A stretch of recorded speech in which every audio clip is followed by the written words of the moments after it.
కీర్తనల గ్రంథం 137వ కీర్తన. బబులోను నదుల యొద్ద కూర్చుండి యున్నప్పుడు మనము సియోనును జ్ఞాపకము చేసుకొని ఏడ్చుచుంటిమి.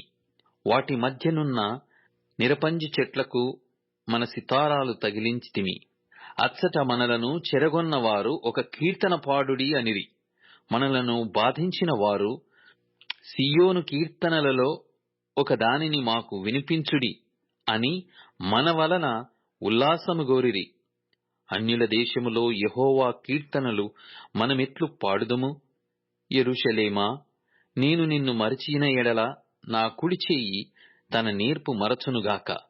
నేను నిన్ను జ్ఞాపకము చేసి కొనని ఎడల నా ముఖ్య సంతోషము కంటే నేను యెరూషలేమును హెచ్చించని ఎడల నా నాలుక నా అంగిటికి అంటుకొనుగాక. యెహోవా, ఎదోము జనులు చేసినది జ్ఞాపకము చేసి కొనుము. యెరూషలేము పాడైన దినమును జ్ఞాపకమునకు తెచ్చుకొనుము. దానిని నాశనము చేయుడి, సమూల ధ్వంసము చేయుడి అని వారు చాటిరి కదా. పాడు చేయబడబోవు బబులోను కుమారి, నీవు మాకు చేసిన క్రియలను బట్టి నీకు ప్రతీకారము చేయువాడు ధన్యుడు.